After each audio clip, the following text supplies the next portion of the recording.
Bienvenue chez Détective Eternos. Ce soir, un enquêteur chevronné fait face à une énigme terrifiante dans Meurtre sous l'if. Sous les branches noueuses, une vie a été volée, des secrets persistent, et une question hante chaque ombre qui a pu trahir la confiance à ce point. Versez-vous un verre chaud, tirez les rideaux et laissez le mystère commencer. Le jardin du presbytère de St. Mildred était exceptionnellement animé ce samedi après-midi. Des stands de table, bordés de guirlandes, présentèrent des confitures maison, des coussins brodés et des livres d'occasion qui sentaient légèrement la lavande et la poussière. Les enfants se précipitent entre les tables à tréteaux, leur rire strident surpassant le brouhaha des conversations polies. Les femmes de St. Mary Meads étaient surpassées, les gâteaux brillaient d'un épais glaçage, les scones s'empilaient à profusion et la théière semblait inépuisable. Miss Jane Marple, installée dans un fauteuil en osier à l'ombre de l'orme, observait la scène de ses yeux doux et perçants. Un plateau posé sur ses genoux contenait les restes d'une éponge Victoria, tandis qu'à côté d'elle, Madame Price Ridley faisait remarquer à haute voix que les scones étaient de moins bonne qualité que ceux de l'année précédente. Miss Marple, comme toujours, écoutait avec un intérêt discret, les commissures des lèvres se crispant face au caractère prévisible des plaintes des villageois. Au cœur de la fête, l'invité d'honneur, Sir Geoffrey Palmer, magistrat à la retraite, tenait sa cour. Homme large d'épaules et au teint rougeau, il portait un costume blanc qui semblait plus adapté à la Riviera qu'à la campagne du Kent. Il racontait une longue histoire, une main levée d'un air théâtral, tandis que plusieurs dames faisaient mine d'être suspendues à chaque mot. Tout le monde n'était pas charmé, mais Miss Marple, jetant un regard discret autour d'elle, remarqua plus d'un sourcil levé et une mâchoire crispée. « C'est un miracle que cet homme ose montrer son visage », murmura M. House, l'organiste de l'église, en passant avec un air renfrogné. « Pourquoi pas ?» demanda Madame Price Ridley avec empressement, les oreilles adressées à l'odeur du scandale. Mais M. House se contenta de secouer la tête et de marmonner quelque chose à propos de dettes impayées avant de disparaître en direction du stand de limonade. Miss Marple, s'inventant doucement avec un mouchoir, nota la remarque et la rangea dans le secret de son esprit. La fête se poursuivit dans son joyeux chaos. Des tombolas furent tirés, des ragots circulèrent, et les courses d'enfants furent gagnées ou perdues, sous des cris de triomphe ou de déception. Pourtant, lorsque l'horloge de l'église sonna 4 heures, le silence se fit entendre dans la foule. Sir Geoffrey avait disparu. Au début, on en riait. Il était probablement en train de goûter encore du gin de prunelle à la buvette. Mais lorsqu'une demi-heure s'est écoulée sans qu'il ne revienne, un léger malaise s'est insinué dans la gaieté de l'après-midi. C'est le jeune Tom Briggs, le fils du bedeau, qui le trouva. Essoufflé, le visage blême, le garçon traversa la pelouse en courant. « Sous l'if » haleta-t-il. « Derrière le mur du cimetière, Sir Geoffrey. Il est étendu là. » La fête se transforme en alarme. Les dames criaient, les messieurs se dépêchaient, et les enfants s'accrochaient aux jupes de leur mère. Miss Marple, se levant prudemment de sa chaise, se dirigea avec les autres vers le petit cimetière. Là, sous le vieil if dont les branches sombres avaient ombragé la tombe de nombreux villageois, Sir Geoffrey gisait étendu sur l'herbe, les yeux grands ouverts, fixant le ciel de l'après-midi sans le voir. Le docteur Haydock, appelé aussitôt, se pencha pour examiner le corps. Il se redressa d'un air sombre. « Poison », dit-il à voix basse, « il n'y a aucun doute là-dessus. » Des halètements et des murmures s'élevèrent tôt parmi la foule rassemblée.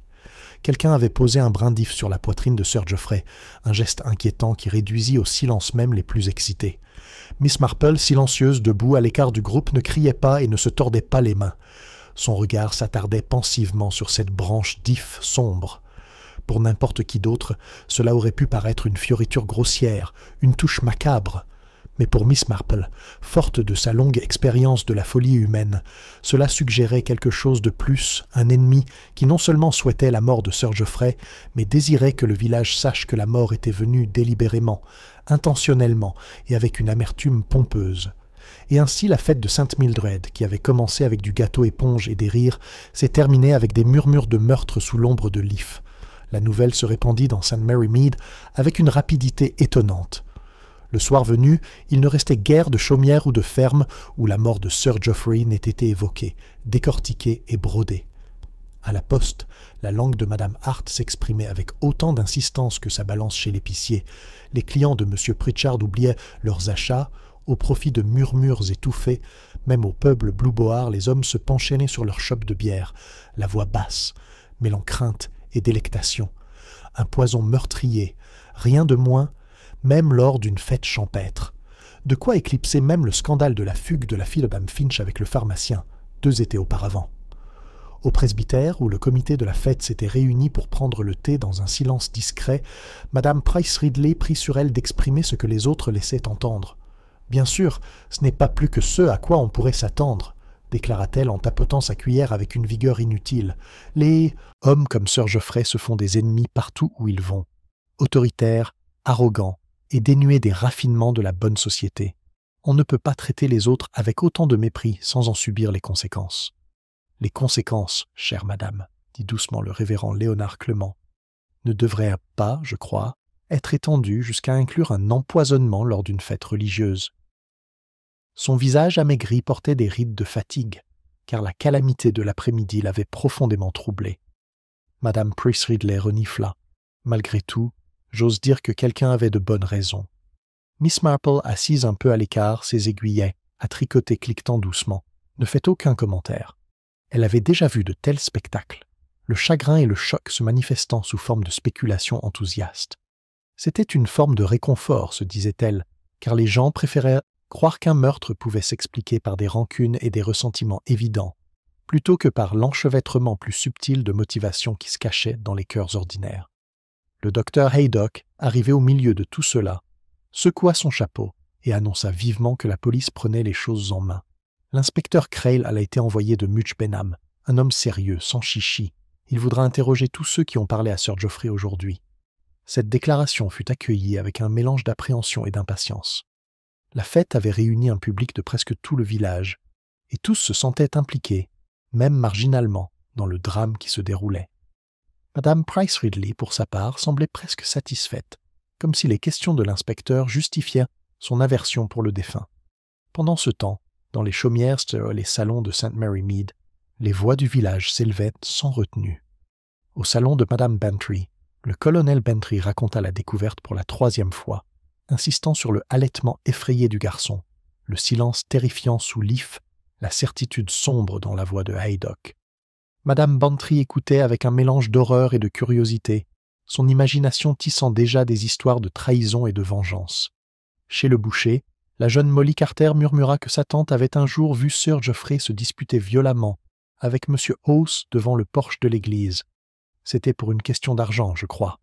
Sa tante dit que Sir Geoffrey l'avait traité de voleur, confia-t-elle, les yeux écarquillés de délectation. Et à l'école, Mademoiselle Wetherby, l'institutrice célibataire, secoua la tête solennellement au-dessus de son plateau. Croyez-moi, cet homme avait des secrets. Les hommes comme lui en ont toujours, et les secrets sont source d'ennui. De retour au presbytère, l'inspecteur Crail arriva un homme à la mâchoire carrée et aux cheveux blonds roux, à l'air vif et efficace. Il ne perd pas de temps en formalité. La cause du décès semble simple, annonça-t-il. L'hypothèse du docteur Haydock est corroborée par ce que nous avons découvert sur un verre appartenant à Sir Geoffrey, dont les résidus suggèrent une sorte d'alcaloïde. Nous en saurons plus lorsque le rapport du laboratoire sera disponible. Pour l'instant, je dois m'entretenir avec tous ceux qui ont été en contact étroit avec lui cet après-midi. Madame Price Ridley fut la première à se porter volontaire, se lançant dans la liste des défauts du défunt. L'inspecteur Crail l'écouta sans impatience apparente, bien que son carnet fût visiblement vide. Lorsqu'elle eut terminé, il la remercia poliment et se tourna vers Mademoiselle Marple, dont il sembla remarquer la présence discrète pour la première fois. « Vous connaissiez Sir Geoffrey, madame ?»« Oh, seulement comme on connaît tout le monde au village, » dit Miss Marple d'un ton doux, ses aiguilles toujours en action. Il aimait raconter des histoires, je crois. Certains les trouvaient amusantes, d'autres peut-être moins. Crail la regarda un instant, vaguement perplexe, puis passa à autre chose. Pour lui, elle n'était qu'une vieille dame parmi d'autres, peu susceptible de livrer plus que de vagues impressions. Il préférait, naturellement, les preuves plus tangibles. Après le départ de l'inspecteur, le comité se sépara dans une confusion sourde. Miss Marple rentre seule chez elle par le chemin tranquille. Le crépuscule était tombé et l'air était lourd du parfum des roses. Ses pensées, cependant, ne se portaient pas sur les fleurs, mais sur la nature humaine, car elle avait vu, au cours de cet après-midi-là, plus d'un regard échangé, plus d'une rapide rougeur trahissant une agitation plus profonde. Elle se souvenait de la remarque de M. House, de l'amertume dans sa voix lorsqu'il avait murmuré qu'il n'avait pas payé ses dettes. Elle se souvenait aussi de la façon dont la femme de chambre de Mme Bantry s'était raidie lorsque Sir Geoffrey était passé devant son étal, et de l'étrange lueur, presque triomphante, dans les yeux de la jeune Molly Carter tandis qu'elle racontait des ragots. Miss Marple pensait surtout à la branche d'if posée sur le coffre du défunt. Un tel symbolisme, songea-t-elle, était rarement spontané. Il était délicat, théâtral, destiné à choquer. Qui, dans les ruelles tranquilles de St. Mary Mead, avait eu envie de faire une telle déclaration? Ses aiguilles à tricoter claquaient doucement, tandis qu'elle s'arrêtait devant le portail de son jardin. Le meurtre, elle le savait, n'était pas toujours commis par des inconnus ou des bandits aux capes sombres. Le plus souvent, il était commis par des gens ordinaires, poussés par l'envie, le ressentiment ou la peur. Et dans un village comme celui-ci, où chaque vie se frôlait, les racines de la malice pouvaient pousser aussi épaisses et sombres que celles de l'if. Le lendemain matin, Sainte Mary Mead était en proie aux spéculations. À l'église, des murmures résonnèrent dans les bancs, tandis que le révérend Clément entonnait son sermon. « Poison » murmura quelqu'un, « en pleine fête ». Un autre siffla. On dit que Sir Geoffrey avait une maîtresse à Londres. Peut-être l'a-t-elle suivi jusqu'ici. D'autres murmurèrent des dettes impayées, des querelles ou des rancunes tenaces. Miss Marple écoutait, son recueil de cantiques ouvert devant elle, ses lèvres frémissaient, consciencieusement, au rythme des paroles familières. Mais ses pensées étaient ailleurs, passant au crible des fragments d'observation, la fierté dans le ton de Madame Price Ridley, le malaise dans le regard du docteur Haydock, le silence obstiné de M. House lorsqu'on le pressait de donner des détails. L'inspecteur, elle le savait, chercherait des motifs et des occasions manifestes. Mais Miss Marple, avec sa connaissance discrète des faiblesses humaines, comprenait que la vérité résidait souvent non pas dans ce que les gens disaient, mais dans ce qu'ils gardaient soigneusement sous silence. En rentrant chez elle cet après-midi-là, elle était certaine d'une chose sous la surface calme de St. Mary Mead. De nombreux secrets s'éveillaient, et la mort de Sir Geoffrey les amènerait, un par un, au grand jour. L'inspecteur Crail commença son travail avec une énergie louable. Dès le lundi matin, sa présence se faisait déjà sentir dans la moitié des chaumières de St. Mary Mead, ses coups fermes et ses questions vives laissant derrière eux un sillage à la fois d'indignation et de satisfaction. Les villageois se sentaient tour à tour insultés d'être soupçonnés de meurtre et secrètement flattés que leurs paroles puissent avoir du poids dans la solennelle enquête. Au presbytère, le révérend Clément invita l'inspecteur à prendre le thé, bien que sa femme s'insurgeât sans cesse sur la bienséance de la chose. Madame Clément déclara qu'il n'y avait rien de bon à ce que des policiers foulent aux pieds le bureau d'un pasteur, mais Crail, inconscient, posa des questions avec une autorité calme. « Sir Geoffrey n'était pas populaire, je suppose » commença-t-il. « Certainement pas, » admit Clément. « Mais le manque de popularité n'est pas forcément synonyme de motivation. Il était franc, certes, et parfois sévère dans ses jugements. Pourtant, je n'aurais jamais imaginé quelqu'un l'a-t-il détesté au point de l'empoisonner » demanda Crail. Le révérend hésita. « Eh bien, je ne peux pas nier qu'il y ait eu des disputes. » Il jeta un coup d'œil vers la fenêtre, comme s'il craignait que le village lui-même ne l'entende. Depuis son siège dans un coin, Miss Marple baissa les yeux sur son tricot. On l'avait invitée à prendre le thé dans un esprit de bon voisinage, mais son silence avait un avantage discret. On oubliait sa présence, ou du moins on la considérait comme une vieille dame bienveillante, plus intéressée par les mailles perdues que par les allusions. « Des querelles » insista Crail. Clément finit par admettre qu'il y avait quelques désagréments à propos de l'argent. Sir Geoffrey prêtait parfois de l'argent, je crois, mais toujours avec intérêt. Plus d'un villageois se retrouva endetté envers lui. Les aiguilleurs de Miss Marple claquèrent sans cesse. Elle se souvenait des paroles amères de M. House lors de la fête et se demandait quelle était la profondeur de ses griefs. Les notes de l'inspecteur étaient rares.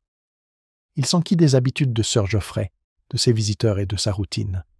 Rares étaient ceux qui pouvaient se donner plus que de vagues impressions. Pourtant, plus Crail insistait, plus le village murmurait dans les recoins, chaque foyer étant convaincu de détenir un indice décisif que les autres ignoraient. Au Blue Boar, M. Sanders, le tenancier, jura avoir vu Sir Geoffrey en vive discussion avec M. House 2 semaines plus tôt.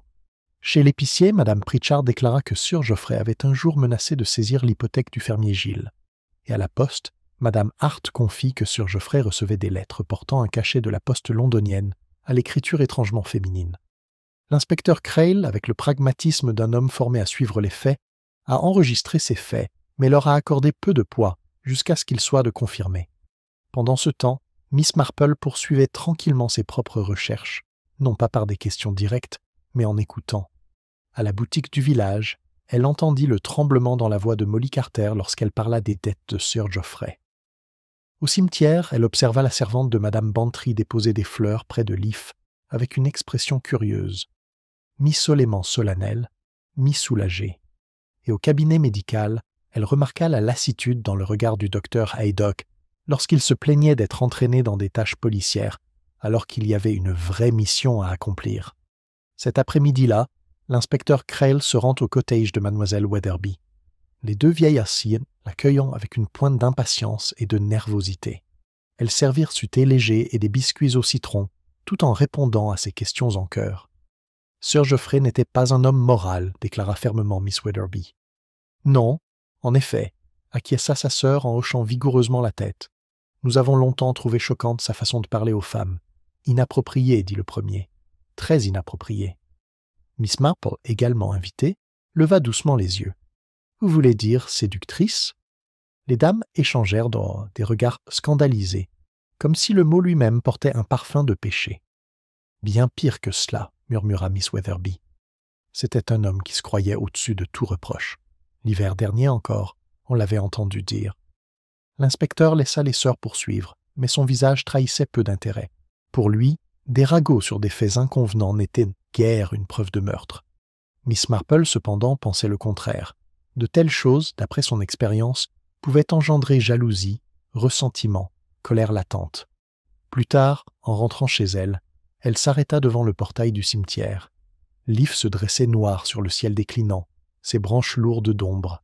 Elle songea au symbolisme particulier du printemps, posé sur la poitrine de Sir Geoffrey. Était-ce une vieille superstition, un avertissement, ou simplement une mise en stène? Elle se souvenait avoir entendu dire que l'if, avec ses feuilles vénéneuses, était depuis longtemps associé à la mort. Quelqu'un au village, elle en était certaine, l'avait choisi délibérément. L'inspecteur Crail poursuit ses interrogatoires. Mercredi, il avait parlé à M. House, dont l'indignation dissimulait à peine une certaine nervosité. « J'en voulais à cet homme. »« Oui, » admit House, ses doigts fins tremblants tandis qu'il remontait ses lunettes sur son nez. « Mais le ressentiment n'est pas un meurtre. Je suis organiste d'église, inspecteur, pas un criminel de bas étage. Vous avez discuté avec lui, insista Crail, à propos d'une dette. Une affaire insignifiante, réglée depuis longtemps. » Miss Marple, qui se trouvait par hasard au presbytère lorsque House en sortit, remarqua son visage pâle et sa démarche rapide. Elle se dit, avec sa douceur, qu'une dette pouvait être une bagatelle pour l'un et une cause de désespoir pour l'autre. Le village s'agitait. Chaque jour, le journal publiait un bref article sur l'enquête. Des rumeurs circulaient à l'extérieur. Le paisible St. Mary Mead est devenu le théâtre d'une sombre intrigue. Des visiteurs arrivaient à vélo, impatients de jeter un coup d'œil au cimetière, comme si l'if lui-même pouvait avouer le crime. Malgré tous les efforts de Crail, aucun suspect sérieux n'émergea. Le poison était bien réel, le moyen indiscutable. Mais qui l'avait placé dans le verre de Sir Geoffrey, et pourquoi rester incertain?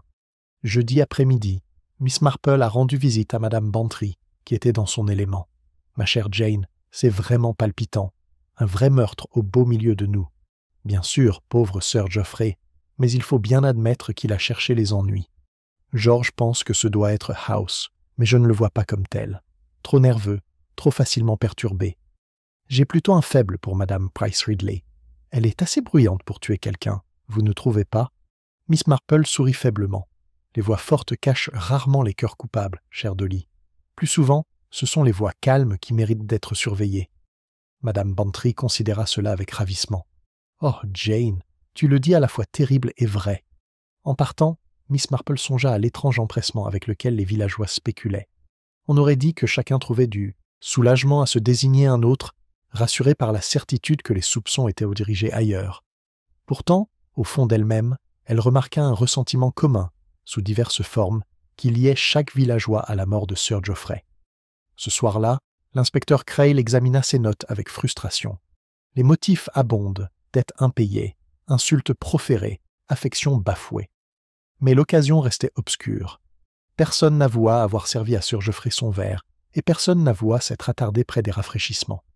La fête était trop bondée, trop animée dans un tel cadre, presque n'importe qui aurait pu toucher au verre. Miss Marple, tricotant près de son feu, pensait autrement. La foule, d'après son expérience, ne dissimulait pas les crimes, elle les révélait. Car, parmi la foule, de petits gestes se détachaient, une main trop rapide, un sourire trop forcé, un regard qui s'attardait là où il ne fallait pas. Elle se remémore certains moments de la fête, des fragments que d'autres jugèrent sans importance. Il valait la peine de les remémorer. Alors que l'horloge sonnait 9 heures, elle rangea soigneusement son tricot. L'enquête, sentait-elle, ne faisait que commencer. Sous la surface des conversations polies et des sermons du dimanche, des vérités plus profondes attendaient d'être découvertes. Et Jane Marple, avec son regard doux et sa compréhension aiguë, comptait bien les révéler. À la fin de la semaine, l'inspecteur Crail était de plus en plus agité. Son esprit ordonné exigeait des progrès, et tandis que les ragots et les insinuations fusaient de toutes les portes de St. Mary Mead, les preuves tangibles restaient insaisissables. Pourtant, la pression du commissaire principal montrait clairement que le village attendait une résolution et qu'un suspect devait être trouvé. Avec sa méthode, Crail commença à se concentrer sur ceux dont les griefs contre Sir Geoffrey étaient les plus évidents. Et bientôt, les premiers noms furent murmurés avec plus de certitude que les autres M. House, l'organiste, et Mme Price Ridley, dont l'aversion virulente pour le défunt était manifeste avant même sa fin prématurée. Vendredi matin, l'inspecteur convoqua M. House au commissariat de Much Benham. L'organiste, maigre et voûté, arriva, pâle et crispé, ses lunettes glissant sans cesse sur son nez. Assis nerveusement au bord de sa chaise, il tordait son mouchoir de ses doigts, tremblant. « Vous admettez devoir de l'argent à Sir Geoffrey, dit Crail d'un ton ferme. « Oui, mais c'était payé depuis des mois. House a insisté. Une somme dérisoire, 40 livres peut-être. Il en a fait un spectacle, bien sûr, comme si j'étais une canaille. Mais j'ai réglé le problème, je le jure. » Crail se pencha en avant. « Pourtant, vous vous êtes disputé seulement 15 jours avant sa mort. Des témoins l'ont vu. » House rougit. « Il m'a insulté dans la rue. « Inspecteur ! Il a crié que je vivais de charité. C'était cruel et faux. J'ai parlé durement, certes, mais les mots ne sont pas venimeux. » Crail le regarda froidement. L'homme était nerveux, évasif, et cachait visiblement quelque chose. Aux yeux de l'inspecteur, c'était un comportement empreint de culpabilité. Pourtant, rien dans les hésitations de House ne laissait présager la ruse nécessaire pour commettre un meurtre aussi délibéré. Pendant ce temps, au village, les langues se délient avec vigueur. Madame Bantry raconta au moins 3 fois avoir vu House s'attarder près de la tente des rafraîchissements lors de la fête. « Attendant, déclara-t-elle à son mari, et quand Sir Geoffrey alla chercher son verre, vraiment, cela paraît trop évident, n'est-ce pas ?» Le colonel Bantry, plus pragmatique, grogna. « Les évidences sont rarement vraies, Dolly. House est peut-être un ver, mais les vers ne mordent pas, ils rampent. » Mais d'autres étaient moins sceptiques. Chez l'épicier, Madame Pritchard racontait à qui voulait l'entendre que l'inspecteur se rapprochait de House. Et la jeune Molly Carter murmurait joyeusement que les placards de l'organiste étaient vides, insistait-elle, de tout ce qui était à l'épreuve des aliments, de désespoir et de motivation. Miss Marple, écoutant tranquillement dans la boutique, ne fait aucun commentaire. Elle avait observé M. House rentrer chez lui la veille au soir, d'un pas rapide et furtif, les épaules voûtées comme sous un poids invisible. Le désespoir était en effet un aiguillon dangereux, mais elle ne parvenait pas à concilier sa nature timide avec le symbolisme théâtral de la source de l'If, ce parfum d'audace, de fierté de celui qui désirait laisser un message. Le deuxième nom sur les lèvres des villageois était celui de Madame Price Ridley. Elle avait longtemps été la critique la plus virulente de Sir Geoffrey, et son acerbité ne laissait aucun doute sur son dédain. Le dimanche après-midi, après la messe, l'inspecteur Crelleux lui rend visite. La veuve le reçut dans son salon, où rideaux de dentelle et meubles lourds témoignent de sa détermination à sauver les apparences. Elle était assise, raide, les mains jointes, son expression oscillant entre affront et satisfaction. « Je comprends que vous n'aimiez pas Sir Geoffrey Palmer, commença Crail. « Je ne le détestais pas, inspecteur, corrige-t-elle avec hauteur. Je le méprisais. C'est bien différent. Vous le méprisez au point de souhaiter sa mort ?» Elle renifla bruyamment. « Souhaiter n'est pas faire. Tu dois sûrement le voir, toi aussi. Vous avez parlé de son arrogance, de ses dettes. Et alors, la moitié du village est endettée. Sir Geoffrey était un rustre et une brute, mais je suis une dame, inspecteur. Les dames ne s'administrent pas de poison lors des fêtes religieuses. » Crail la pressa de poser d'autres questions, mais Madame Price Ridley ne fit que s'indigner davantage, déclarant finalement qu'elle consultait son avocat si elle était à nouveau soumise à de telles insultes. Aux yeux de l'inspecteur, House et Price Ridley méritèrent tous deux d'être observés. Pourtant, ni l'un ni l'autre n'a suscité plus d'irritation et de défensive. Pourtant, le rapport officiel exigerait des noms, et ils étaient les candidats les plus évidents. Miss Marple, quant à elle, poursuivait discrètement ses investigations. Un matin, elle rendit visite au Dr. Haydock avec un panier de groseilles et l'écouta parler avec franchise. « L'inspecteur se trompe de cible, Miss Marple, » dit-il en remontant ses lunettes sur son front. « House ne saurait pas s'en sortir avec un livre de cantiques, et Price Ridley, elle, est trop bavarde. Les empoisonneurs, d'après mon expérience, sont des âmes calmes et patientes. Ils observent et attendent, pas du genre bruyant et querelleur. » Miss Marple hocha doucement la tête. « Oui, cher docteur. On constate souvent que ceux qui font le plus de bruit sont tout à fait incapables d'agir. » En revenant dans la ruelle, elle repensa à la fête. Le verre avait été manipulé au milieu de l'agitation et des bavardages. Cela exigeait calme et présence d'esprit. Quelqu'un avait versé le poison d'une main ferme, tandis que la foule était distraite, et quelqu'un avait placé le ressort du Iwan. Un acte exigeant de l'audace. Ni la panique de House, ni les fanfaronnades de Madame Price Ridley ne semblaient y en convenir. Néanmoins, la suspicion s'intensifia dans le village. Dès le mardi, il était généralement admis que l'organiste était le coupable. Même la femme du pasteur, qui détestait les ragots, admit à voix basse que House avait l'air coupable. Miss Marple, assise dans son jardin avec son tricot, entendit le bavardage des servantes qui passaient. « On dit qu'il sera arrêté d'un jour à l'autre » dit une jeune fille, essoufflée. Il avait empoisonné le magistrat, et il ne s'y trompait pas. Son compagnon rit nerveusement. « Je ne serais pas surpris. Il a toujours eu l'air affamé. Les désespérés font des choses désespérées. » Miss Marple s'autorisa un léger soupir. Les villages, elle le savait, pouvaient être impitoyables. Une fois que le soupçon s'était porté sur un nom, il persistait comme une bavure, que la vérité le confirme ou non. Ce soir-là, l'inspecteur Cray le lui rend visite dans son cottage. Il semblait fatigué, mais déterminé. « Pardonnez-moi cette intrusion, Miss Marple. Vous étiez présente à la fête, vous voyez peut-être des choses que d'autres ne voient pas. Que pensez-vous de House ?» Miss Marple le regarda avec bienveillance. « C'est un homme timide, inspecteur. Les hommes timides peuvent éprouver du ressentiment, mais ils agissent rarement avec audace. Et placer ce brin d'if, un tel geste, et l'audace même, cela suggère l'orgueil, presque la vanité. Ce n'est pas Monsieur House. » Crail fronça les sourcils. « Et alors ?» Les aiguilles de Miss Marple claquèrent. « Ah, c'est bien là la question. Mais il ne faut pas oublier que la nature humaine a ses propres schémas, inspecteur. Celui qui empoisonne ressemble rarement à celui qu'on imagine. Parfois, c'est celui qui sourit trop gentiment, ou celui qui reste silencieux dans un coin. » L'inspecteur prit note, même si, en privé, il pensait que la vieille dame parlait par énigme. Il respectait néanmoins sa courtoisie. En partant, Miss Marple contempla son jardin.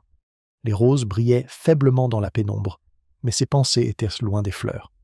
Elle contempla les visages présents à la fête, les voix qui s'élevaient tôt pour rire ou se plaindre, les regards et les gestes subtils que d'autres avaient négligés. Il y avait des secrets à St. Mary Mead, et Sir Geoffrey en avait frôlé plus d'un. À la fin de la semaine, le village avait choisi ses suspects et l'inspecteur avait choisi sa ligne d'enquête. Mais Jane Marple, tricotant sereinement au coin du feu, savait que la vérité n'était pas si simple. Sous la certitude apparente se cachèrent des motivations plus profondes, et l'ombre de Leaf s'étendait au-delà de ce que l'on pouvait imaginer. La première vague d'excitation à St. Mary Mead avait commencé à s'apaiser, laissant place à un malaise plus persistant. Bien que l'inspecteur Crail poursuive son enquête, aucune arrestation n'a encore eu lieu. Les villageois, qui s'étaient d'abord exprimés avec une telle assurance, se retrouvaient maintenant à hésiter entre les théories. Madame Price Ridley continuait de déclarer House coupable, tandis que d'autres chuchotaient des liaisons scandaleuses ou des querelles secrètes. Pourtant, personne ne parvenait à expliquer comment le verre de Sir Geoffrey avait pu être altéré sous tant d'œils vigilants. Miss Marple, se promenant tranquillement dans le village, son sac à tricot au bras, en vit plus que la plupart. Elle remarqua la tension sur les visages, l'emportement des esprits, l'empressement avec lequel certains cherchaient à détourner les soupçons. C'est lors d'une de ces courses, une visite matinale au presbytère, qu'elle découvrit un détail, quelque chose qui, bien qu'apparemment anodin, la fit réfléchir. Madame Clément, troublée et lassée par les visites incessantes, avait fourré une pile d'objets dans les mains de mademoiselle Marple. Ils avaient été oubliés à la fête, Jane. Des objets trouvés en quelque sorte. Auriez-vous l'amabilité de les examiner? Vous savez toujours reconnaître ce qui appartient à qui. Souriante, Miss Marple acquiesça. Elle rapporta le paquet chez elle, et après avoir préparé du thé, le déposa sur sa table. Parmi l'assortiment se trouvaient des mouchoirs, un soldat de plomb pour enfants, un gant de cuir et un petit sachet en papier contenant des dragées. C'est le sachet qui attira son attention. Les bonbons étaient intacts, mais leur papier plié portait une légère tache plus foncée. Miss Marple le présenta à la lumière. Un léger halo, presque comme le fond d'un verre, avait laissé son ombre sur le papier. Ses pensées revinrent à la fête. Sir Geoffrey, debout à la buvette, un verre à la main, riant trop fort de sa propre histoire. Se pouvait-il que la boisson empoisonnée ait reposé un instant sur ce sac? Si oui, à qui appartenait ce sac, et pourquoi ne l'avait-il pas réclamé? Miss Marple range soigneusement les amandes. Le détail était insignifiant, mais d'après son expérience, c'étaient souvent les détails qui comptèrent le plus. Elle se souvenait, il y a longtemps, qu'un bouton égaré avait trahi un voleur dans son propre village, ou que l'absence d'empreintes de pas lui en avait révélé plus que leur présence. Cet après-midi-là, l'inspecteur Crail s'arrêta à son cottage. Il avait l'air fatigué, ses cheveux blonds ébouriffés, son carnet usé au coin. Toujours aucun progrès, admit-il. House continue de clamer son innocence, et Price Ridley est trop indigné pour être raisonnable. Pourtant, quelqu'un a dû glisser le poison dans le verre de Palmer. Il ne peut pas s'être volatilisé. Miss Marple lui servit du thé et l'écouta patiemment. Puis, comme si c'était une réflexion après coup, elle sortit le sac en papier. « Madame Clément m'a demandé de m'occuper de ces objets perdus, m'a-t-elle expliqué doucement. Celui-ci m'a paru curieux. Voyez-vous cette marque? On aurait dit qu'on avait posé un verre humide dessus. Croyez l'examen en fronçant les sourcils. Ça pouvait être n'importe quoi. Quelqu'un posant son verre sur le sac, c'est tout. » En effet, Miss Marple acquiesça avec modération. Et pourtant, personne ne semble s'être manifesté pour le revendiquer. On se demande pourquoi. L'inspecteur glissa le sac dans sa poche, sans enthousiasme toutefois. Pour lui, de telles broutilles relevaient des histoires de famille, et non des enquêtes pour meurtre. Il la remercia néanmoins poliment avant de partir. Après son départ, Miss Marple resta assise tranquillement près de sa fenêtre. Son regard erra sur les bordures soignées de son jardin, mais son esprit revivait la fête dans les moindres détails. Elle se souvenait des rires, de l'agitation, de la foule. Quelqu'un avait choisi un moment où tous les regards étaient ailleurs. Quelqu'un avait glissé du poison sans se faire remarquer.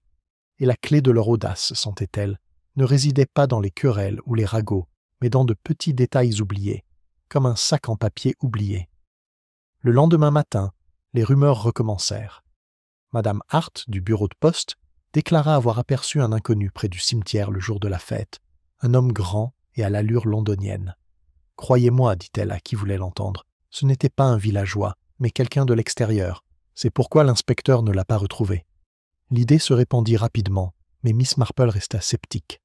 Les étrangers commettent rarement de tels crimes. Villageois, songea-t-elle. Un étranger n'aurait pas pu savoir où placer un verre empoisonné sans se faire remarquer. C'étaient les villageois, toujours les villageois, dont les vies étaient si étroitement liées que l'envie et le ressentiment s'y enracinaient comme des mauvaises herbes. Cet après-midi-là, elle se rendit au cimetière. Les lourdes branches de l'if projetèrent de longues ombres, et l'air était frais malgré le soleil. Miss Marple se pencha pour cueillir un brin de verdure, caressant pensivement les feuilles cireuses. Vénéneux, oui, bien connu même des enfants. Celui qui avait placé le brin sur la poitrine de Sir Geoffrey l'avait choisi autant pour son symbolisme que pour son danger. Une sorte de message, délibéré et sans détour. Elle n'était pas seule. En se redressant, elle aperçut la servante de Madame Bantry, une jeune femme nommée Hélène, qui déposait des fleurs sur une tombe voisine. Elle sursauta sous le regard de Madame Bantry et rougit profondément. « Quelle triste histoire, mademoiselle !» murmura la jeune fille. « Penser à lui me bouleversa si soudainement. » « Oui, en effet, acquiesça Miss Marple, le regard doux. Mais pourquoi ici, je me le demande. Sir Geoffrey n'avait pas de famille à enterrer ici. » La servante hésita, puis détourna le regard. « Je ne sais pas, mademoiselle. J'ai juste pensé que c'était bien, c'est tout. » Elle ramassa rapidement son panier et partit. Miss Marple resta un moment à réfléchir. L'agitation d'Hélène semblait disproportionnée, à moins qu'elle ne cherche à cacher quelque chose. Ce soir-là, alors que le soleil disparaissait derrière les toits de St. Mary Mead, l'inspecteur se rend une fois de plus au presbytère. Il annonça fermement que des accusations pourraient bientôt être portées contre M. House. Cet homme avait les moyens, l'opportunité et un mobile, dit-il. C'est clair. Pourtant, Miss Marple, présente à l'invitation de Madame Clement, secoua légèrement la tête. « Pardonnez-moi, inspecteur, mais je pense que c'est loin d'être clair. La nature humaine est rarement aussi simple. Il faut, je crois, s'intéresser non pas à ce que les gens crient, mais à ce qu'ils murmurent ou ne disent pas. » Crail lui adressa un sourire crispé. « Peut-être, madame, mais la loi exige des preuves, pas des murmures. » Miss Marple inclina la tête. « Bien sûr, mais les preuves qui se cachent sont souvent dans des broutilles. Un brin d'if, un sac en papier taché, le regard nerveux d'une servante, tout cela peut parler si l'on écoute attentivement. » Ces paroles restèrent dans la mémoire de l'inspecteur, même s'il les écartait en apparence. Mais pour Miss Marple, le schéma commençait à se dessiner, même vaguement. La vérité n'était pas encore prête à être dite, mais elle frémissait sous la surface, attendant. Et à St. Mary Mead, sous le calme de la routine, le malaise grandit. On évitait le cimetière au crépuscule, les portes se fermaient plus vite la nuit, et même les bavardages joyeux chez l'épicier portaient une note d'appréhension. Car l'ombre de l'if s'étendait loin, et l'empoisonneur marchait toujours parmi eux. La deuxième semaine après la fête, St. Mary Mead n'était plus le village paisible qu'il était autrefois. L'air était empli de tension, de celle qui imprègne chaque conversation, chaque regard en coin. Les voisins se regardaient avec suspicion, les amitiés se dégradaient et de vieilles rancœurs ressurgissaient sous prétexte de spéculation. Dans les salons et les boutiques, la question était toujours la même qui avait empoisonné Sir Geoffrey Palmer. Et pourquoi ? L'inspecteur Crail, bien que déterminé, trouvait l'atmosphère exaspérante. Chaque jour lui apportait de nouvelles révélations, dont la plupart étaient des broutilles exagérées au-delà de toute raison. Il aspirait à des aveux clairs, qui démêlent l'écheveau des rumeurs et lui permettent de clore l'affaire. Au lieu de cela, il se heurte à de nouveaux obstacles, contradictions, esquives et colère.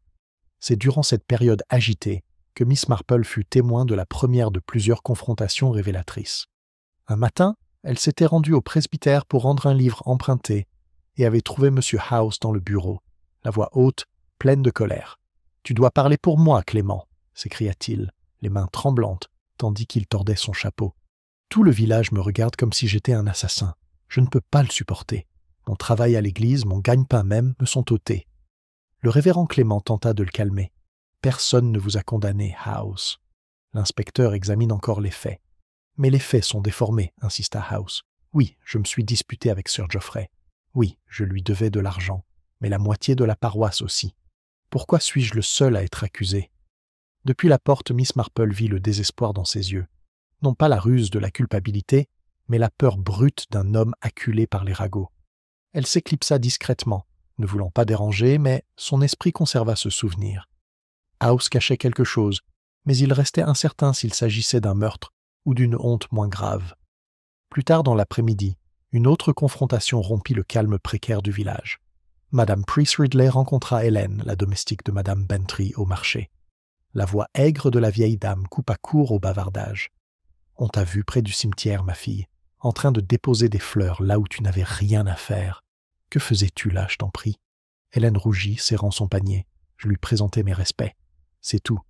À Sir Geoffrey. Les yeux de Madame Price Ridley se plissèrent. Et quel respect une servante doit-elle à un homme comme lui, à moins qu'elle ne s'interrompe avec un reniflement entendu. L'implication était claire. En quelques heures, le village bourdonnait, d'insinuations selon lesquelles elle connaissait trop bien Sir Geoffrey. Peut-être même était-elle mêlée à lui. Certains murmuraient des rencontres secrètes, d'autres des faveurs accordées et refusées. Lorsque Miss Marple entendit l'histoire, elle resta assise, immobile, son tricot sur les genoux. Elle repensa aux jours rouges d'Hélène au cimetière, à la gêne dans sa voix. Les ragots, elle le savait, pouvaient ruiner la vie d'une jeune femme, mais il y avait souvent une part de vérité cachée parmi les exagérations. La question était de savoir si cette vérité avait un rapport avec le meurtre. L'inspecteur Crail, avide de terrain, convoqua Hélène pour l'interroger. La jeune fille était assise devant lui, les mains crispées sur ses genoux, la voix basse et tendue.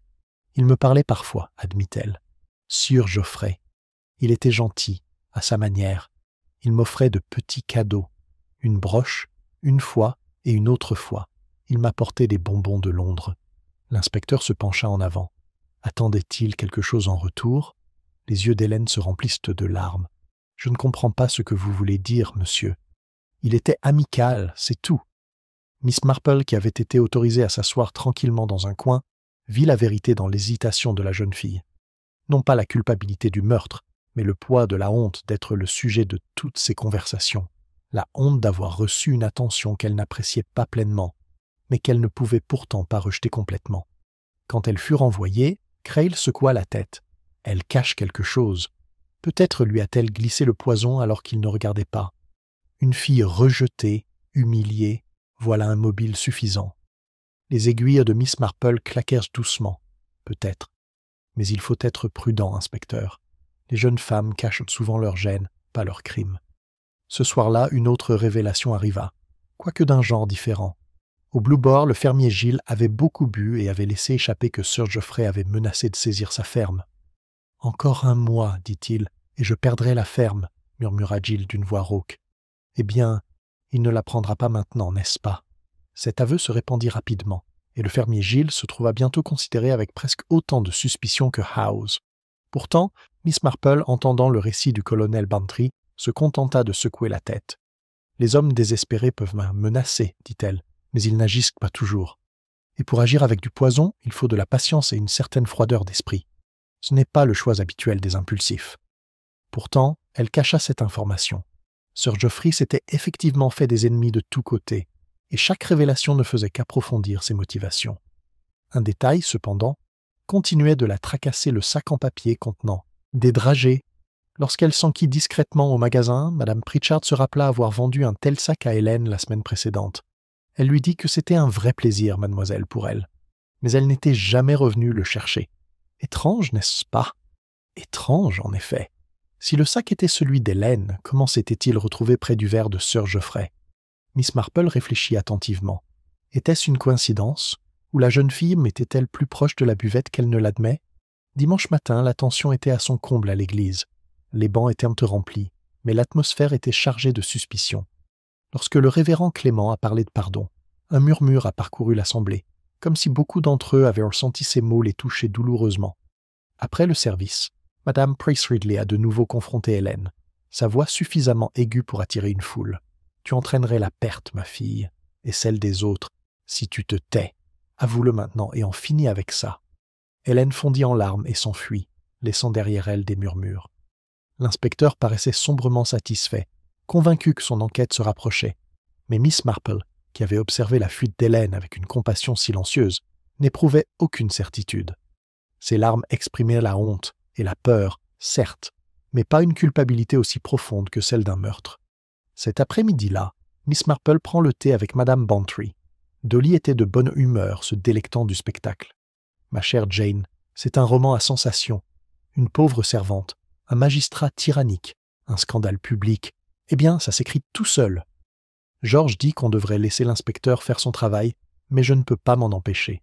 Je suis sûr qu'elle en sait plus qu'elle n'en dit. » Miss Marple sirotait son thé. Peut-être. Mais ce n'est peut-être pas le genre de connaissance qui mène à la culpabilité. Parfois, Dolly, on cache le péché d'autrui, ou sa propre folie, par orgueil ou par peur. Cela ne fait pas de soi un empoisonneur. Madame Bantry rit. Tu compliques toujours les choses, Jane. Mais je suppose que c'est pour ça que tu as généralement raison. En rentrant chez elle ce soir-là, Miss Marple réfléchit au schéma qui se dessine. Oh, c'est ses dettes, Giles et sa ferme menacée, elle et sa honte, tous avèrent des raisons de haïr Sir Geoffrey. Pourtant, rien de tout cela n'explique vraiment l'acte prudent d'empoisonner, ni le brin d'if théâtral. Quelqu'un au village avait joué un jeu plus profond, fait d'orgueil, de calcul et de malice cachée. La vérité, pensa Miss Marple, était encore enfouie sous des couches de rumeurs et de secrets. Mais elle en avait vu assez pour savoir que l'empoisonneur n'avait pas encore été démasqué. Le village pouvait bien s'accrocher à des suspects faciles, mais la nature humaine avait des courants plus subtils, et c'était ceux-là qu'elle comptait suivre. Le bruit des ragots à St. Mary Mead avait atteint un tel paroxysme que même l'inspecteur Crail semblait impatient d'en savoir plus. Pendant des jours, il avait encerclé les mêmes suspects, House, Helen, Madame Price Ridley, mais aucun ne lui avait fourni les aveux ou les preuves qu'il recherchait. L'affaire semblait stagner, et le village s'impatientait à force d'attendre.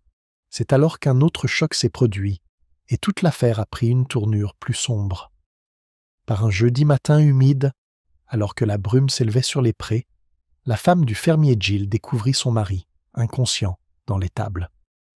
Elle le crut d'abord ivre, car l'odeur de cognac persistait autour de lui, mais lorsque le docteur Haydock fut appelé en toute hâte, son diagnostic était grave. « Encore du poison », déclara-t-il d'un ton sombre. Bien que la dose fût moindre cette fois, celui qui l'avait administré avait pour but de neutraliser, et non de tuer sur le champ. La nouvelle se répandit en moins d'une heure, et à midi, le village entier bouillonnait de nouvelles spéculations. « C'est la même main », s'écria Madame Hart au bureau de poste. « L'empoisonneur a encore frappé. » D'autres murmurèrent que Gill en savait trop, qu'il avait menacé de révéler quelque chose sur les agissements de Sir Geoffrey, et que quelqu'un l'avait réduit au silence. Le fermier Gill lui-même, une fois revenu à lui, jura n'avoir aucune idée de ce qui était arrivé. « 1 minute, je buvais à ma gourde, et la minute suivante, le monde devint noir, gémit-il. On aurait dit que le diable en personne y avait glissé quelque chose. L'inspecteur Crail s'est jeté sur l'incident comme preuve que ses suspects se rétrécissaient. C'est évident, a-t-il déclaré au révérend Clément plus tard dans la journée. Giles était sur le point de parler. Quelqu'un, craignant d'être démasqué, a tenté de le faire taire. Le cercle se resserre, Clément, je vous l'assure. Mais Clément, pensif et inquiet, ne put s'empêcher de jeter un coup d'œil vers Miss Marple, présente à la discussion. Elle était assise tranquillement à son tricot, les yeux baissés, mais le léger pincement de ses lèvres suggérait qu'elle était loin d'être satisfaite des conclusions de l'inspecteur. Plus tard, en rentrant chez elle, Miss Marple réfléchit profondément. D'après son expérience, les empoisonneurs n'étaient généralement pas imprudents. Frapper une fois était déjà assez terrible pour frapper 2 fois en si peu de temps, ce qui était soit l'acte d'un imbécile désespéré, soit celui de quelqu'un persuadé que les soupçons avaient été dirigés ailleurs. Elle s'arrêta devant son portail, la main posée sur le loquet. Le second empoisonnement avait changé la donne. Cela signifiait que le meurtrier était toujours actif, toujours déterminé à réduire au silence ou à effrayer les autres. Et cela signifiait aussi que la mort de Sir Geoffrey était plus qu'une simple querelle de dette ou la honte d'une servante. Quelque chose se cachait encore, quelque chose d'assez dangereux pour exiger un second acte de malveillance. Pendant ce temps, le village grouillait d'accusations. Certains pointent du doigt M. House. Il détestait Giles presque autant que Sir Geoffrey, déclara Madame Pritchard. Ils étaient toujours à se disputer au sujet des fonds de l'Église. D'autres s'en prenaient à Hélène. Elle devait essayer de faire taire Giles, chuchota un voisin. Il savait sans doute quelque chose sur elle et Sir Geoffrey. L'inspecteur, saisissant l'occasion, les interrogea à nouveau. Mais House se contenta de se tordre les mains, clamant son innocence, tandis qu'elle pleurait amèrement, déclarant n'avoir jamais adressé la parole au fermier Gill au-delà d'une salutation polie. Miss Marple, quant à elle, passa l'après-midi suivant à se promener dans les prés près de la ferme des Gifles. Elle s'arrêtait souvent, se baissant pour observer des choses que d'autres auraient pu ignorer. Un bout de papier coincé dans une haie, une brindille cassée près du portail, la terre humide où une gourde avait été laissée tomber. Aux yeux de tous, elle ressemblait à une vieille dame inoffensive profitant de l'air frais, mais son esprit travaillait sans relâche, reconstituant les faibles impressions laissées derrière elle. Ce soir-là, elle rend visite au docteur Haydock sous prétexte de lui apporter un pot de confiture. Au cours de leur conversation, elle s'enquit nonchalamment de la flasque de cognac. « Chose curieuse, dit-il en fronçant les sourcils. Le poisson y était mêlé, sans aucun doute. Mais Gill jurait avoir laissé la fiole dans la grange et l'avoir toujours bien bouchée. Celui qui l'avait trafiqué avait dû y avoir accès quand il avait le dos tourné. « Et ce ne serait pas difficile ?» demanda Miss Marple. « Pas le moins du monde. L'endroit est un lieu de passage pour les ouvriers agricoles et les visiteurs. Même des enfants s'y promènent de temps en temps. Mais il fallait savoir que la flasque était là, bien sûr. Ce n'était pas évident. » Miss Marple hocha la tête pensivement. Savoir contre savoir intime et précis. C'est le savoir, et non le hasard, qui guida la main de l'empoisonneur. Le second empoisonnement eut d'autres conséquences. Le village s'inquiéta. Les portes furent fermées l'homme tôt, la nourriture et les boissons surveillées avec suspicion. Les gens commencèrent à éviter les rassemblements. L'Institut des femmes reporta sa réunion. et même le sanglier bleu perdit ses habitués du soir. L'idée d'un empoisonneur en liberté perturba tout le monde, car c'était une menace invisible, silencieuse, persistante et mortelle. À la maison Bantry, Dolly confie son malaise à Miss Marple. « Ma chère Jane, je déclare que je ne prendrai que de l'eau jusqu'à ce que ce démon soit attrapé. George se moque de moi, bien sûr, mais je ne peux m'empêcher de penser que si on en glissait dans mon thé ou dans un morceau de gâteau. » Miss Marple sourit faiblement. « Il est toujours sage d'être prudente, Dolly, mais ne laisse pas la peur prendre le dessus sur la raison. Souviens-toi, les empoisonneurs choisissent avec soin. Ils frappent rarement au hasard. » Alors Giles a été choisi délibérément? Le regard de Miss Marple était grave. « Oh, oui, j'en suis certaine. » Un autre rebondissement se produisit lorsque l'inspecteur Crail reçut des nouvelles de Londres. Le rapport de laboratoire sur le verre de Sir Geoffrey confirma la présence de digital, un poison dérivé de la digitale. Ce n'était pas un hasard, dit Crail en frappant la table avec satisfaction. La digitale doit être préparée en connaissance de cause. Ce n'était pas un simple bout de feuille, c'était mesuré, délibéré. Miss Marple écoutait en silence. Elle pensait à son propre jardin, où les digitales poussaient haut dans les massifs. Nombreux étaient ceux au village qui le cultivaient pour sa beauté, même si tous connaissaient son danger.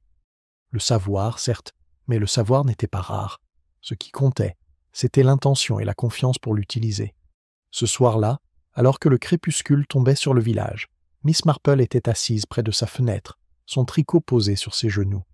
Ses pensées se tournèrent une fois de plus vers la fête. Sir Geoffrey riait, le verre à la main, la foule distraite par une course d'enfants. Elle revêt le sac en papier avec sa marque discrète, la branche d'if posée avec tant de soin, et maintenant cette seconde tentative sur Giles. Un motif se dessinait, bien que faible. La main de l'empoisonneur était ferme, mais leur motivation s'embrouille. Elle savait par expérience qu'une autre révélation allait bientôt survenir, quelque chose qui bouleverserait l'équilibre et révélerait des secrets enfouis. Car le meurtre, comme la vérité, restait rarement enfoui. L'ombre de l'if planait toujours, et sous ses branches tombes sombres, le cœur du village battait plus fort, attendant. Le second empoisonnement avait jeté une ombre encore plus grande sur St. Mary Mead en premier. Les villageois ne parlaient plus ouvertement, mais par chuchotement, regards et phrases inachevées. La peur s'était insinuée, et Miss Marple savait qu'elle déliait souvent les langues autant qu'elle les réduisait au silence. L'inspecteur poursuit son chemin avec une vigueur renouvelée, convaincu de se rapprocher toujours plus, mais ses efforts semblaient tourner en rond. Miss Marple, à sa manière calme, comprit que le temps était venu d'adopter une approche différente. Les faits et les calendriers n'avaient guère apporté de résultats. Il ne restait que la nature humaine, les subtiles manières dont les gens se trahissent lorsqu'on met leur sang-froid à rude épreuve. Elle n'avait pas oublié la nervosité d'Hélène, dans le cimetière, ni les supplications désespérées de M. Hawes, ni la curieuse réticence du fermier Gilles à s'étendre sur ses relations avec Sir Geoffrey. Pourtant, un visage s'imposait plus clairement dans sa mémoire que les autres. Pendant la fête, alors que les rires et les applaudissements pour la course des enfants s'étaient intensifiés, elle avait aperçu un regard fugace, un regard de calcul rapide, vite dissimulé. Un regard qu'elle avait déjà vu, bien des années auparavant, lorsqu'un autre villageois avait tenté de dissimuler un vol de produits du jardin. C'était le regard de quelqu'un qui saisit une occasion. Pour tester ses soupçons, Miss Marple organisa une petite réception sous couvert d'hospitalité. Elle invita naturellement Madame Bantry et la persuada d'emmener Hélène, de plus en plus réservée sous le regard du village. M. House fut également invité, l'encourageant gentiment à penser que la compagnie pourrait lui remonter le moral, et, à dessein, elle invita un autre invité, M. Lorimer, l'ancien commis de Sir Geoffrey, arrivé au village peu avant la fête et qui, depuis, s'était curieusement tenu à l'écart. La soirée se résumait à du thé, des gâteaux aux graines et des conversations. Dolly Bantry assurait les bavardages, M. House les silences nerveux, Hélène les timides protestations. M. Lorimer, assis à l'écart, grave et courtois, répondait aux questions avec précision, mais sans se montrer trop spontané. Miss Marple tricotait sereinement, offrant à ses invités des resservis, orientant légèrement la conversation. Finalement, elle dit, comme si elle songeait à voix haute. « C'est étrange, n'est-ce pas, le bruit que fait le poison ? J'ai toujours pensé que c'était une méthode lâche de tromper autant dans un verre d'eau. Et pourtant, ceux qui choisissent cette méthode semblent souvent vouloir être remarqués. Ils ne peuvent s'empêcher de laisser une petite trace, celle d'un brin d'if, par exemple. C'est presque théâtral. Il y eut un bref silence.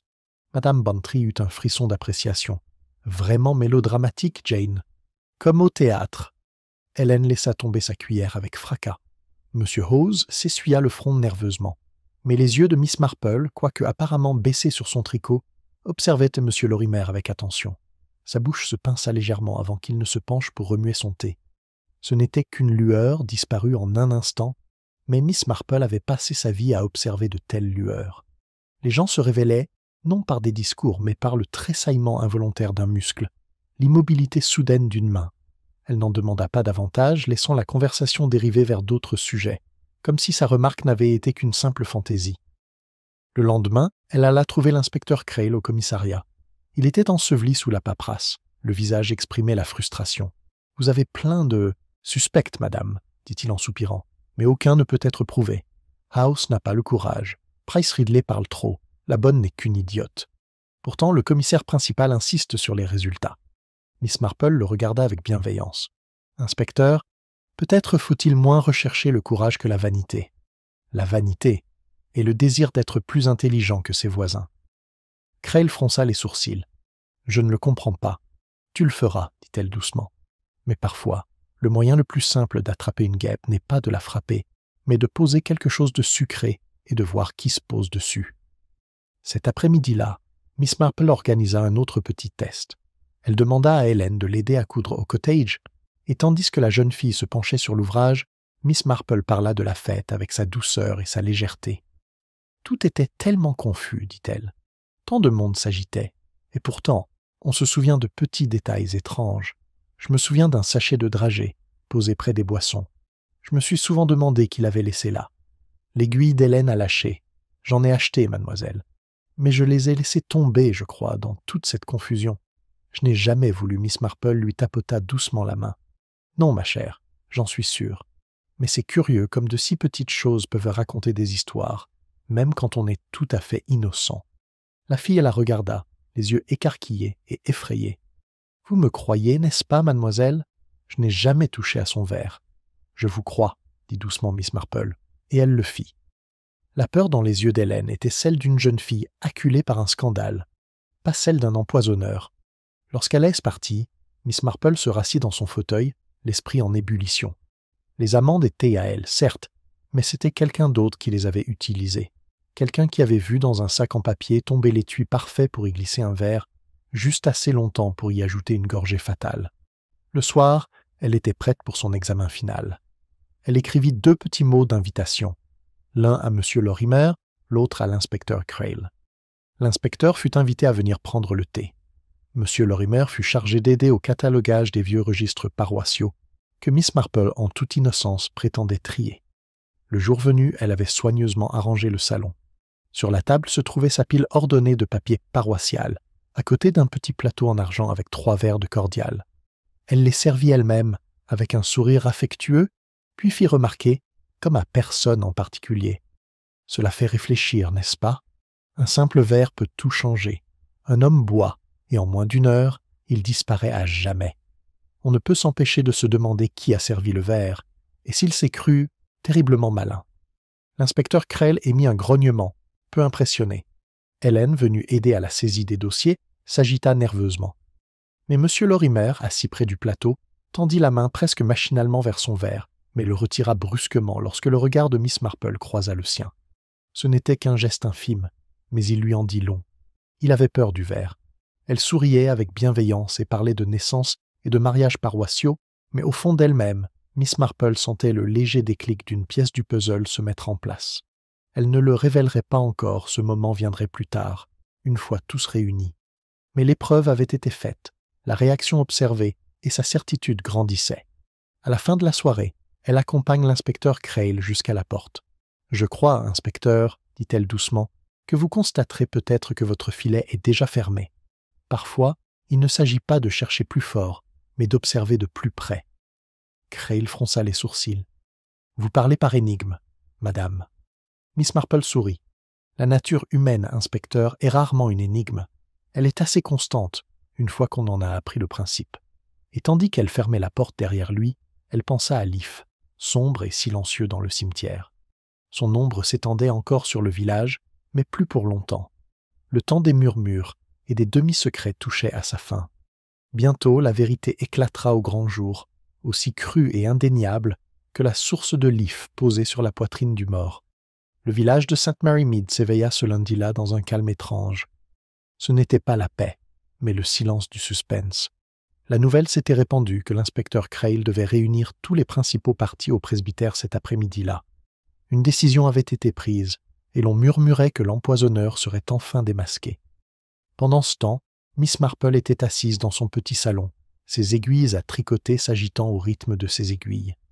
Ses pensées étaient calmes, mais sous-jacentes, une ferme résolution se cachait. Elle avait observé, écouté et testé. Le motif s'était révélé à elle aussi clairement qu'un motif tricoté, prenant forme rang après rang. Le moment était venu de parler franchement. À 15 heures, le salon du presbytère était bondé. Madame Price Ridley se redressa brusquement, hérissée d'indignation, comme si elle mettait quiconque au défi de l'accuser. Monsieur House, pâle et crispé, se tenait nerveusement recroquevillé sur sa chaise. Le fermier Gilles, remis, bien qu'encore faible, s'appuyait lourdement sur sa canne. Hélène, la servante, était assise timidement au bord, les yeux écarquillés par la peur. Quant à M. Lorimer, l'ancien clerc de Sir Geoffrey, il paraissait calme, son costume sombre et ses manières précises lui donnant un air grave. L'inspecteur Crail présidait, ses notes disposées devant lui. À ses côtés siégeait le révérend Clément, l'air grave, tandis que Madame Bantry chuchotait des spéculations à son mari. Mademoiselle Marple prit place près du feu, son sac à tricot à ses côtés, ses yeux bleus aussi doux et modestes que d'habitude. Crail s'éclaircit la gorge. « Vous savez tous pourquoi nous sommes ici. Sir Geoffrey Palmer a été empoisonné, et plus tard, le fermier Giles a été victime d'une tentative d'assassinat. Les preuves sont confuses, mais je crois que nous approchons maintenant de la vérité. Chacun de vous a été soupçonné, et il est juste que les choses soient claires. » La pièce s'agita avec inquiétude. Madame Price Ridley renifla bruyamment, et Hélène s'essuya les yeux. Avant que Crail puisse continuer, Miss Marple parla doucement. « Inspecteur, vous me pardonnerez peut-être si je vous dis quelques mots.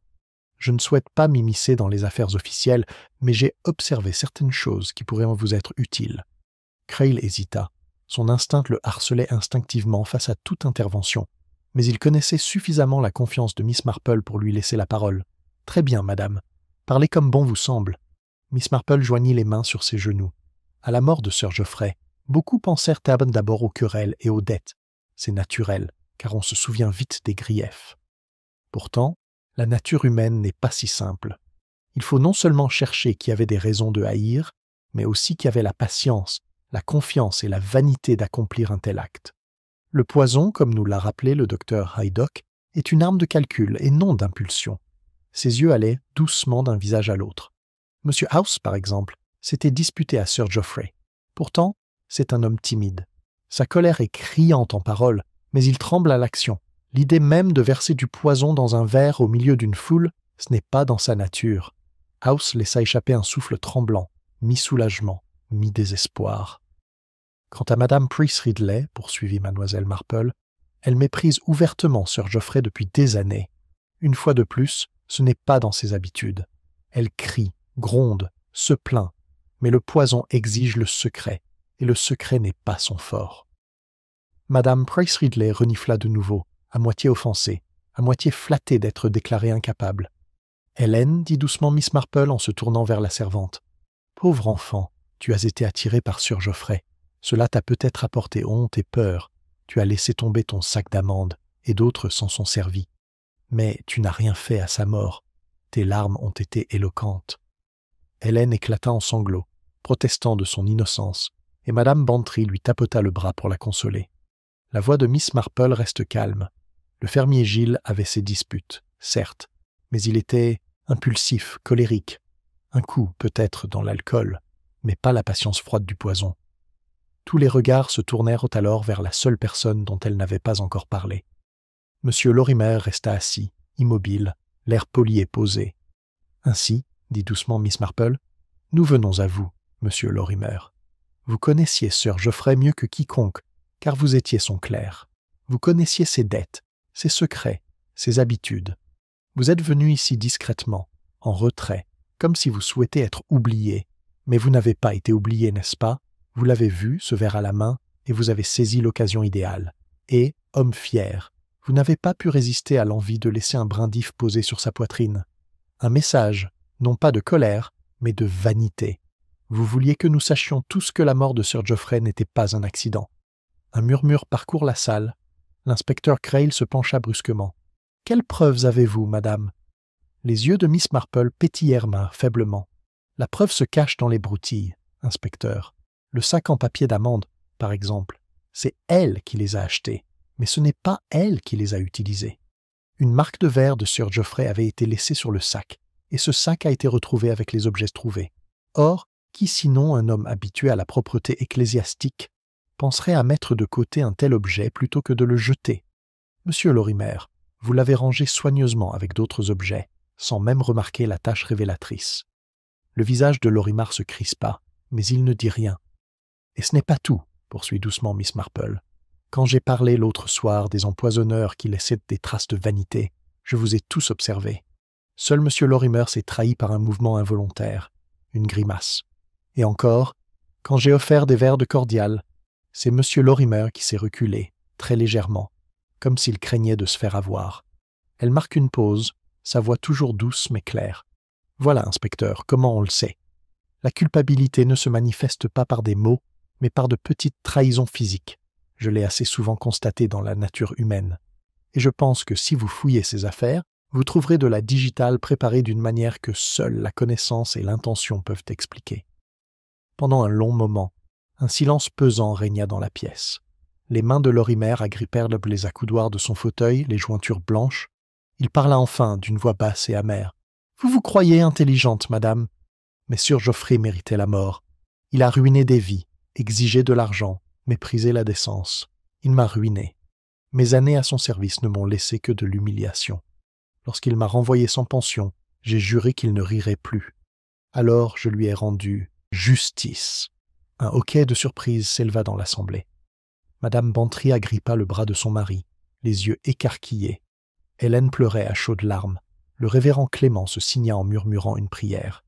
L'inspecteur Crail se leva, le visage sévère. « C'est un aveu suffisant. Monsieur Lorimer, vous m'accompagnez. » Mais Miss Marple, bien que son attitude ne trahisse aucune fierté, se contenta de soupirer doucement. « C'est toujours pareil, inspecteur. Orgueil, ressentiment, vanité, vanité, vanité de petites graines de malice qui poussent jusqu'à étouffer l'âme d'un homme.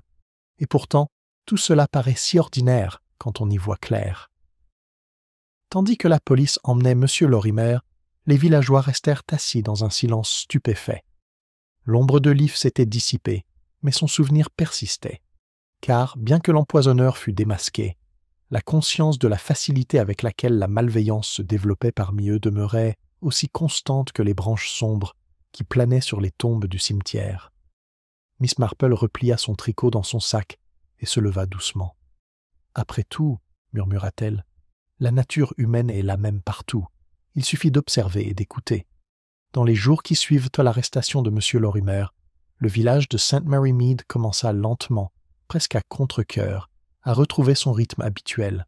Pourtant, sous ce calme apparent, quelque chose avait changé. Le meurtre laisse une trace, non seulement sur sa victime, mais aussi sur le sol où il a lieu. Les villageois se déplaçaient avec une légère prudence, comme si l'ombre de l'if planait encore sur leur vie. À la poste, Madame Hart ne bavardait plus avec son âpre plaisir habituel. Elle distribuait les lettres, les lèvres pincées, comme incertaine du secret que pouvait bien contenir chaque enveloppe. Les Bantry recevèrent des visiteurs quotidiens, chacun désireux de rappeler les détails de l'affaire, mais toujours à voix basse. Chez l'épicier, Madame Pritchard s'arrêta au milieu d'une phrase, inquiète à l'idée que trop de bavardage ne l'entraînent à nouveau dans des rumeurs. Et pourtant, grâce à la résilience humaine, la vie ordinaire reprend son cours. Les enfants reprirent leur jeu sur le green, l'Institut des femmes reprogramma sa réunion, et le vicaire, avec une douce persistance, prononça un sermon sur le pardon et le renouveau. Il ne fallut pas longtemps avant que la charrette du laitier ne reparte joyeusement dans le chemin, sans un regard vers le cimetière. Miss Marple, quant à elle, vaquait tranquillement à ses occupations. Elle s'occupait de son jardin, tricotait dans son salon et échangeait des plaisanteries avec ses voisins. Mais dans l'intimité de ses pensées, elle repensait à ce qui s'était passé. Elle n'avait pas cherché à démasquer M. Lorimer, Pourtant, la nature humaine, avec ses inévitables schémas, avait attiré sa vérité vers elle. L'orgueil l'avait perdue, comme il en avait perdu tant d'autres. L'inspecteur Crail, après les formalités d'aveu et d'inculpation, lui rend visite une dernière fois avant de retourner à Mudge Benham. Il la trouva dans son jardin, taillant délicatement ses rosiers. « Je vous dois des remerciements, mademoiselle Marple, dit-il maladroitement. J'avoue que votre façon de procéder me laisse encore perplexe. Nous, policiers, privilégions les faits, les horaires, les empreintes digitales et les preuves concrètes. Vous semblez vous contenter de regards et de broutilles. » Miss Marple sourit doucement. « La nature humaine, inspecteur, est aussi fiable qu'une empreinte digitale. On peut peaufiner ses paroles, mais on ne peut pas toujours peaufiner ses réactions. C'est là que la vérité se révèle. » Crail hocha la tête avec tristesse. « Eh bien, la loi aura son mot à dire. Lorimer sera jugé, et justice sera faite. »« Une sorte de justice, » murmura Miss Marple. « Mais j'ose dire qu'aucun procès ne pourra effacer l'amertume qui l'a conduit là. » Sur ce, l'inspecteur prit congé, et Miss Marple retourna à ses roses, ses pensées dérivant déjà vers des préoccupations plus ordinaires, le temps, la qualité du sol et si les haricots pousseraient très bien cette saison. Pourtant, elle ne put s'empêcher de remarquer que les villageois la considéraient avec un mélange nouveau de respect et de méfiance. Pour eux, elle était encore la vieille fille tranquille au bout du chemin, avec son tricot et ses parterres de fleurs. Mais ils l'avaient vue démasquer un meurtrier avec peu d'efforts, à force d'observation et de patience, et cette connaissance lui conférait un étrange air d'autorité. Certains recherchèrent sa compagnie avec plus d'empressement, espérant être rassurés, d'autres l'étaient, troublés par l'idée que son regard doux puisse en voir trop. Madame Price Ridley, pour sa part, traversa la rue plutôt que d'engager la conversation, tandis que Madame Bantry m'embrassait plus chaleureusement que jamais, déclarant que Jane avait fait honte à la police. Mademoiselle Marple, sereine, accepta les deux réactions avec sérénité. Elle savait depuis longtemps que l'on cède à la curiosité ou qu'on la fuit, c'était simplement une autre facette de la nature humaine. Le soir, elle s'accordait des moments de réflexion. Elle pensait à elle, un peu rétablie, bien que toujours sous le poids des ragots. La jeune fille avait été épargnée, mais Miss Marple savait que les rumeurs persistèrent plus longtemps qu'il ne fallait. Elle espérait néanmoins que le temps et la gentillesse pourraient réparer les torts. Elle pensait aussi au fermier Gilles, dont les fanfaronnades dissimulaient un désespoir sincère. Sir Geoffrey partit. La menace de saisie était passée, mais le souvenir de l'empoisonnement imminent le hantait. Il en parlerait pendant des années, une histoire racontée au sanglier bleu à toute oreille bienveillante. Elle pensait surtout à M. Lorimer, un homme autrefois appliqué, précis, respectable. Quel léger glissement il fallait parfois pour passer du ressentiment à l'orgueil, de l'orgueil à la vanité, de la vanité au crime. Et tout cela sous les dehors polis d'un employé. Avec quelle facilité le village l'avait-il ignoré, le trouvant ennuyeux, jusqu'à ce que sa vanité exige d'être reconnue de la plus cruelle des manières. Un après-midi, Miss Marple se rend au cimetière. L'herbe était humide de rosée, les pierres tombales penchaient doucement sous l'effet du temps. Elle s'arrêta sous l'if dont les branches sombres murmuraient faiblement dans la brise. Ici, lors de la fête, les rires des enfants avaient été apaisés par la découverte. Ici, les yeux de Sir Geoffrey avaient fixé le ciel d'un air absent. Et là, un brin d'if avait été déposé avec une cruauté si orgueilleuse. Miss Marple se pencha et ramassa une brindille tombée, l'examinant pensivement avant de la mettre de côté. L'if symbolisait la mort depuis des siècles, ses feuilles venimeuses, un avertissement de la nature elle-même. Pourtant, ce n'était ni l'arbre, ni son poison qui avaient tué Sir Geoffrey. C'était la malice humaine, maquillée de patience et de calcul. L'if n'était que le symbole du véritable poison qui avait habité le cœur. Alors qu'elle se retournait pour partir, elle rencontra le révérend Clément, venu soigner une tombe. Il s'arrêta et la regarda gravement. « Ne vous lassez-vous jamais, Miss Marple, de voir le pire de la nature humaine ?» Elle sourit doucement. « Oh non, vicaire, moi aussi je vois le meilleur. Il y a de la gentillesse dans les larmes d'Hélène, du courage dans les fanfaronnades du fermier Gilles, de la loyauté dans le bavardage de Dolly Bantry. Il ne faut pas laisser l'obscurité éclipser la lumière. Pourtant, il faut l'affronter, sinon elle s'étend sans contrôle. » Le vicaire hocha la tête solennellement et ils revinrent ensemble sur le chemin. Dans les semaines qui suivent, St. Mary Mead retrouve son rythme paisible. L'Institut des femmes discutait de recettes de confiture, le colonel se plaignait des mauvaises herbes, et Madame Bantry organisait un déjeuner dans le jardin. Mais sous le bourdonnement ordinaire, un léger malaise subsistait. Car, bien que l'empoisonneuse fût partie, le souvenir de la facilité avec laquelle le mal avait usé un visage familier persistait dans chaque recoin. Miss Marple, cependant, était satisfaite. Elle avait vu justice rendue, à sa manière, et s'était rappelé une fois de plus que la nature humaine, si variée et si imparfaite, était infiniment fascinante. Elle reprit son tricot avec une vigueur renouvelée, les aiguilles étincelantes à la lumière de la lampe, et sourit intérieurement. Le monde continuerait comme toujours, et si une nouvelle ombre s'abattait sur St. Mary Mead, elle serait là, observant, écoutant, prête à percer à nouveau les secrets que d'autres avaient ignorés.